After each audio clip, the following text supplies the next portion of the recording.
Kota Semarang tempat belanja produk fashion untuk plus size. Nah, bisa dilihat nih, produknya tetap fashionable banget, keren-keren, harganya sangat bersahabat ya. Dan ini adalah produk dari Omah Muslim. Ternyata di Kota Semarang ada loh brand yang seperti ini. Dan kalau pengen tahu selengkapnya ya, lokasinya ada di mana, harganya berapa, dan gimana cerita dari ownernya, saksikan terus di Ini Usahaku.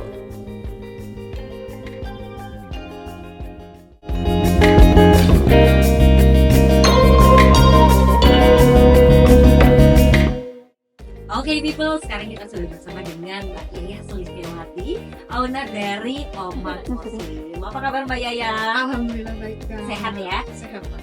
Oke, senang banget nih kita bisa nemu hidden gems di Kota Semarang gitu ya. Tempat teman-teman bisa belanja produk fashion untuk plus size. Iya benar. Nah, kalau kita mau kenalan sama Omah Muslim ini ya, ternyata memang tempatnya ini sebenarnya strategis banget ya di pinggir jalan. Walaupun lokasinya ada di Gunung Pati, Pinggiran kota ya. pinggiran kota, tapi ternyata di online itu udah rame banget ya. Alhamdulillah. Dari tahun berapa Mbak ini?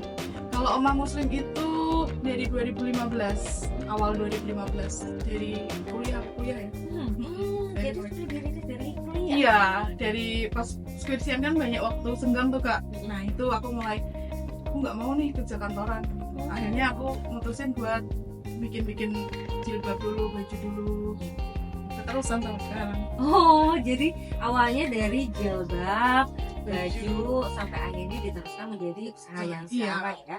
Memang punya passion di bidang fashion. Kalau sekolah formal enggak ya Kak ya, soalnya emang aku nggak pernah sekolah fashion, tapi kalau kayak keturunan gitu ada kali ya, soalnya bapak itu penjahit kebetulan di penjahit, tapi lebih ke penjahit cowok gitu. Jadi kalau untuk kayak basic-basicnya tuh adalah aku sedikit-sedikit tentang cara buat baju gitu. Nah makanya terus pas buat jilbab itu awalnya tak jahit sendiri di kos-kosan tuh. Aku bawa mesin jahit dari, kan aku asalnya dari Lampung nih, aku merantau ke Semarang sambil kuliah. Pertama dibawain mesin tuh tujuannya kalau semuanya roknya robek, celananya robek, jahit sendiri gitu. Tapi tak manfaatin buat jilbab gitu kan. Kalau jilbab kan simpel ya, pinggirnya doang gitu, itu jahit sendiri dulu awalnya. Terus kita buat baju, buat gamis, tapi orang lain yang jahitin gitu. Kalau jilbab pertama tak pegang sendiri. Wow, jadi literally bahkan mulai motong sampai ngajari sendiri gitu ya kalau untuk usaha yang pertama jilbab Iya. tadi ya. Oke, dan kemudian gimana perjalanannya sampai sekarang sampai akhirnya sudah bisa jadi sebesar ini? Pasti lika-likunya banyak ya Kak, dari mulai kayak jualan di CFD, jualan di pasar-pasar tiban gitu, pasar malam, terus bazar-bazar di sekolah-sekolah, kampus gitu, udah lalui lah banyak banget pokoknya dari 2015 sampai puncaknya itu aku merasa online shop dan toko itu bisa menghasilkan uang buat menghidupi kami gitu di tahun kedua pandemi kayaknya ya. Kedua pandemi itu pokoknya pandemi itu kan memang naiknya online shop tuh ya. Online shop tuh naik banget itu. Nah jadi kayak ada pandemi itu susah, tapi juga ada rasa syukurnya karena online pun jadi naik itu. Jadi mulai banyak yang order di online-nya. Karena kalau dulu kan kalau mereka order bisa kita pas juga kayak di CFD atau di pasar tiban gitu. Tapi kalau pas pandemi kan kita di rumah terus tuh. Akhirnya mereka online terus keterusan sampai sekarang. Oke, jadi kira-kira 5 tahun ya di tahun kelima menjalankan usaha ini ya. Dan di awal memang fokusnya di online atau di offline, dan sekarang fokus kemana? Kalau awal itu pengennya online ya, soalnya lebih simpel, kita nggak perlu ruangnya yang besar gitu kan. Pengennya di online, tapi karena untuk membangun trust ke customer pasti aku juga butuh kayak offline store. Nggak usah besar-besar deh, yang penting mereka tuh percaya kalau kita ada gitu loh. Soalnya kan awal-awal adanya online shop tuh kan banyak penipuan tuh. Nah biar mereka percaya kalau kita tuh bener-bener real, ada amanah, itu aku buat kayak depan kos-kosan tuh tak kasih ya kayak gini kecil-kecilan gitu awalnya gitu. Tapi emang fokusku aku pengennya di online. Jadi dari dulu untuk first step-nya ini sudah benar-benar dipikirkan ya, sampai bikin kecil-kecilan di depan kosan, dan sekarang sudah jadi satu toko sendiri. Iya, gitu alhamdulillah. Sekarang udah ada offline store-nya. Alamatnya di mana? Kalau offline store kita ada di Gunung Pati Kak, di Jalan Patemon, RT 1 RW 1. Itu kalau anak-anak UNES deket banget sama kampus UNES Kak. Oke. Jadi Jadi bisa langsung datang ke sini. Jam bukanya Kalau kita buka dari jam setengah 10 sampai setengah 9 malam, dari mulai hari Rabu sampai hari Senin. Jadi kalau Selasa kita tutup. liburnya Selasa. Liburnya Selasa. Oke, baik. Silakan dicatat ini Pol. Jadi kalau misalnya mau mampir ke sini bisa ya. Selain hari Selasa. Selasa. Kalau online-nya di mana aja nih? Kalau online kita ada di Instagramnya tuh omah_muslim. Terus kalau Shopee-nya itu Omah Muslim Store, omahnya biasa. Terus sama ada di TikTok Shop, itu Omah Muslim sama kayak Instagramnya. Jadi kalau mau belanja bisa langsung ke sana. Oke. Biasanya live juga nggak nih? Iya, kita live di Shopee dan TikTok itu dari jam setengah 5 pagi sampai setengah 12 malam. Wow. Itu full? Full. Wah, luar biasa ya. Jadi memang itulah kekuatannya online ya, bisa sampai membuat bisnis yang diawali dari kosan ya. Iya, sampai benar. akhirnya sekarang punya status seperti ini. Habis ini kita masih akan membahas banyak hal terkait dengan Omah Muslim ya, terutama dengan konsepnya yang sangat inklusif. Nah, bagi people jangan kemana-mana, tetap bersama kami di Ini Usahaku.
Oke people, masih di Ini Usahaku episode Omah Muslim. Masih bersama Mbak Yaya.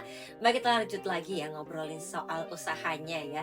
Sebenarnya dapat konsep dari mana nih Mbak? Kok tiba-tiba membuat sebuah bisnis yang fokusnya ke plus size ya, big size gitu. Apakah ini memang berawal dari kegelisahan pribadi atau sudah banyak ternyata ada loh pasarnya ini di Indonesia, di Kota Semarang begitu?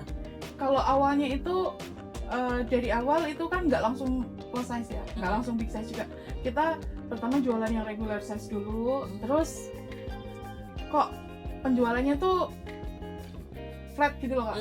Nah akhirnya pas sebelum pandemi itu aku coba di temenku udah duluan nih, temenku tuh produksi, dia bagian produksi gitu kan. Nah diajarin coba nih jualan ini gitu, kamu pakai dulu lah katanya gitu. Tapi itu belum ada ukurannya tuh di bawahku, masih di buat 80-90 kilo gitu lah. Nah, tak jual tuh, kok laku, 1-2 laku. Terus mulai ada TikTok, awal-awal ada TikTok, kita mulai endorse tuh, aku inget banget endorse 50.000, aku nggak punya barang Kak. Karena memang masih kayak, emang iya ada pasarnya gitu. Gitu, terus akhirnya Jadi sistem PO? enggak. Terus karena aku mikir nggak mungkin langsung banyak yang beli gitulah ya, paling 1-2 gitu. Ternyata dari endorse 50.000 itu penjualan itu lebih dari 50 piece. Bingung kan aku lah, gimana ini, karena apalagi di Shopee itu stoknya masih tak isi sembarangan gitu, nggak punya stok. Aku telepon temanku, kamu ada barang nggak gitu? Ada, bos diisi aja, nanti kamu kesini gitu. Yang punya dia yang udah ready apa, suruh ngisi di situ di Shopee-nya dulu kan, TikTok Shop belum ada tuh. Akhirnya laku banyak. Alhamdulillah banget nih kata aku gitu. Nah dari situ terus kayak, oh berarti nggak cuman aku juga tuh yang susah nyari celana, nyari baju. Ternyata banyak juga yang kayak aku yang butuh banget baju-baju plus size, celana plus size, tapi yang harganya tuh nggak sampai 300-400 ribu. Kalau dulu kan inget banget aku pas kuliah juga itu kalau mau beli baju plus size tuh pasti harganya tuh mahal-mahal banget. Nah dari situ aku ya wis lah, aku mau terjun ke bisnis yang jualan baju tapi size-nya tuh nggak biasa gitu loh. Size-nya bisa sampai BB 130, 140 tuh bisa pakai. Sampai yang jahit tuh pun gini, ini ada yang beli nggak sih gitu loh, masa nggak celana segede ini gitu. Terus pernah di bisik tetangga juga gitu, orang-orang bilang kayak gini, apa nih sing tuku, kalau orang Jawa ya kayak gini, apa nih sing tuku baju apa, kalau orang Jawa itu bilang baju nenek, baju kayak karung kayak gitu, katanya apa nih yang beli gitu. Tapi ya lah nggak apa-apa kita coba dulu gitu. Akhirnya semakin dikenal, yo dicibir orang sana sini apa sih nggak laku, soalnya siapa yang mau beli gitu kan. Kalau ada orang 10 paling yang gendut kan 1 atau 2 gitu kan Kak, kayak berarti pasarnya lebih banyak yang reguler kan. Tapi aku nggak nyerah, endorse lagi, pakai sendiri, bikin konten. Dulu awal bikin konten juga aku sendiri kan yang modelinnya gitu. Alhamdulillah terus naik sampai sekarang. Tak fokusin lagi nih sekarang. Jadi setiap bulan pasti ada produk baru yang keluar. Luar biasa ya. Jadi dari coba-coba dan merasakan sendiri ya gimana susahnya untuk menemukan baju ukuran plus size itu, ternyata ini jadi satu ladang bisnis yang bagus begitu. Dan sampai sekarang ya Mbak ya, iya, masih grow-nya naik terus. Alhamdulillah naik terus. Jadi walaupun kalau online shop tuh kadang kan sampai ribuan gitu orderannya ya Kak. Kalau aku sih belum sampai segitu, tapi alhamdulillah itu nggak ada matinya gitu loh. Terus gitu. Jadi tiap ngeluarin produk baru pasti laku. kejual ya. Ya ada ruginya tapi nggak banyak lah. Mungkin dari 10 produk 1 yang gagal gitu. Ya itu namanya bisnis seperti itu ya. Tapi semangatnya dari Mbak Yayah sih yang patut untuk kita apresiasi ya. Karena walaupun ya ada kata-kata negatif di kanan kirinya, tapi tidak menyerah dan membuktikan bahwa ternyata berhasil loh ya. Bukan cuma dari orang luar ya Kak kayak gini. Pertama suamiku juga tuh bilang kayak gini, apa laku baju model kayak gini dijual gitu, apa ada orang gemuk mau pakai model kayak gini gitu kan. Pertama bikin model tuh yang nggak biasa gitu loh. Dulu tuh model yang pertama kali aku bisa produksi banyak itu model tank top gitu loh Kak, yang kotak-kotak gitu, yang ala-ala Korea gitu. Itu kan biasanya ukurannya kecil. Tak coba bikin ukuran besar. Nah, laku banget. Nah, itu yang dicibir orang kayak baju nenek katanya kayak gitu. Kalau zaman dulu kan kembennya mbah-mbah gitu loh Kak itu. Suamiku bilang, "Apa laku buat kayak gini?" gitu. Ternyata abis di-endorsein lagi itu endorse 150.000 itu.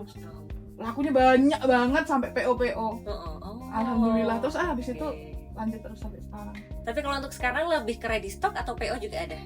Nah, dari pengalaman itu aku nggak punya barang 2 kali terus nge-boom karena di endorsein. Aku udah nggak mau PO lagi, nggak punya barang terus di upload, aku nggak mau.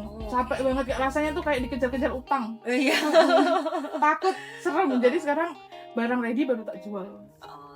Jadi sistemnya nge-war nanti ya, siapa cepat dia dapat gitu, karena sesuai dengan stok yang ada. Iya benar. Baik, dan kalau dari Mbak Yayah sendiri ya, kalau susah nggak sih sekarang itu mencari fashion terutama untuk yang plus size ya? Maksudnya kadang kan sekarang banyak Korea nih, misalnya model-model Korea, kiblatnya Mbak Yayah tuh kemana gitu loh? Apakah menyesuaikan dengan tren yang ada sekarang, kemudian dibikin plus size-nya atau gimana?